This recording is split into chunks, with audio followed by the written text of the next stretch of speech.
ఓం శ్రీ మాత్రే నమః. హే ఫుడీస్, అందరు ఎలా ఉన్నారండి? బాగున్నారా? ఇవాళ మనం ఎంతో ఇంట్రెస్టింగ్ అయిన టేస్టీ మునగాకు పొడి చూద్దామండి. ఇది చాలా టేస్టీగా హెల్తీగా ఉంటుంది. అండ్ రైనీ సీజన్ కాబట్టి మునగాకు పొడి వేసుకుంటే చాలా మంచిదండి. జలుబు దగ్గు అలాంటివి ఏమీ రావు. చాలా హెల్తీ ఫుడ్ అన్నమాట. సో దీన్ని ఎలా చేయాలి ఏంటి వీడియోలోకి వెళ్ళే ముందు ఇదే మొదటిసారి నా ఛానల్ చూస్తున్నట్టయితే ప్లీజ్ సబ్స్క్రైబ్ చేసుకోండి. ఇంకా ఆలస్యం చేయకుండా వీడియోలోకి వెళ్ళిపోదాం.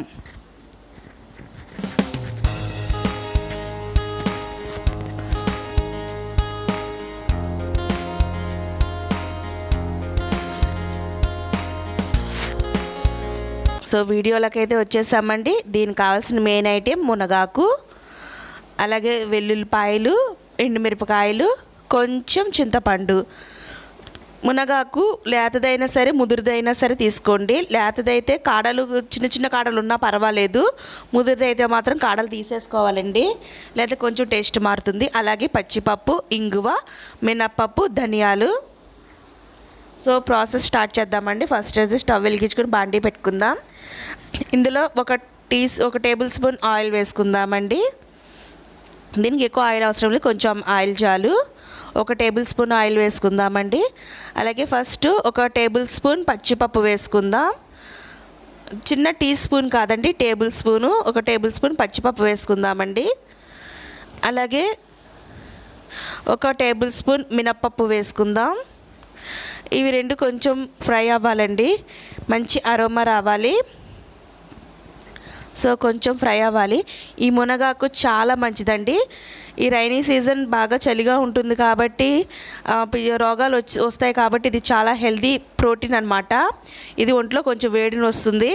సో చాలా మంచిది ఒంటికి. ఇందులో ఇప్పుడు ఒక 4 టేబుల్ స్పూన్ ధనియాలు వేసుకుందామండి. 4 or 5 అండి, నాకు సరిపోలేదు, ఇంకో స్పూన్ వేసుకుంటున్నాను.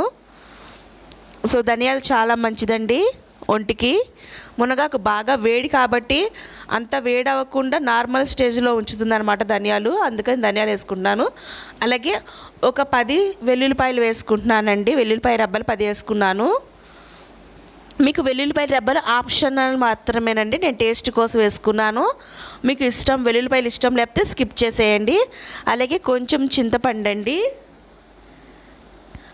ఒక నిమ్మకాయలో సగం చెక్క ఎంత ఉంటుందో అంతే చింతపండు వేసుకోవాలి.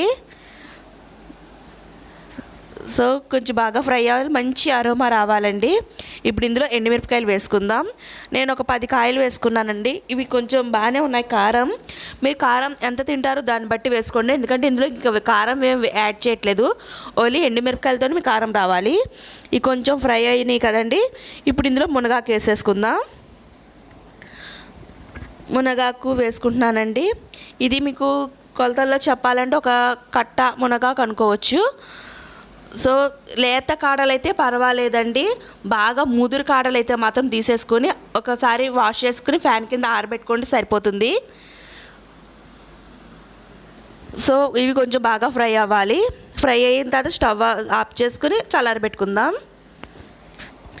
ఇందులో కొంచెం ఇంగు వేసుకుందామండి, 1/2 చెంచా కన్నా తక్కువగా ఇంగు వేసుకుందాం.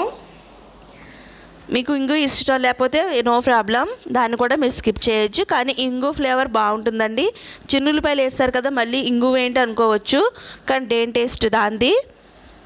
సో మంచి అరోమా వస్తుందండి. అరోమా వచ్చేంత వరకు ఫ్రై చేసుకుని స్టవ్ ఆఫ్ చేసేసుకుందాం. మునగాకు హెల్త్కే కాదండి, హెయిర్కి కూడా చాలా మంచిది. సో మునగాకు తీసుకోవడం చాలా బెటర్ అనమాట. సో స్టవ్ ఆఫ్ చేసి చల్లారబెట్టుకున్నాం కదా, ఇప్పుడు దీన్ని జార్లో వేసుకుందామండి. ఇది చాలా చిన్న ప్రాసెస్ అండి, మీకు వితిన్ 50 minutes పడుతుంది, అంతకుమించి ఎక్కువ పడదు. దీన్ని గ్రైండ్ చేసుకుందాం. అలాగే సరిపడినంత ఉప్పు వేసుకుందామండి. నేను ఒక టీ స్పూన్ సాల్ట్ వేసుకున్నాను, రాక్ సాల్ట్. రెడీ అయిపోయింది మన మునగాకు పొడి. సరే టేస్ట్ చూసి మీకు చెప్తాను. చాలా స్పైసీగా చాలా బాగుందండి. వేడి వేడి అన్నంలో మొదటి ముద్దలో ఈ మునగాకు పొడి వేసుకుని నెయ్యి వేసుకుని తింటే చాలా బాగుంటుంది, హెల్త్కి కూడా చాలా మంచిది. చూసారా? ఈ వీడియో మీకు నచ్చినట్లయితే షేర్ చేయండి, లైక్ చేయండి. మరిన్ని వీడియోస్ కోసం నా ఛానల్ని సబ్స్క్రైబ్ చేసుకోవడం మాత్రం మర్చిపోకండి. మీకు ఈ వీడియోలో ఎలాంటి డౌట్స్ ఉన్నా నా కామెంట్ సెక్షన్లో కామెంట్ పెట్టండి, నేను తప్పకుండా మీకు రిప్లై ఇస్తాను. Thanks for watching.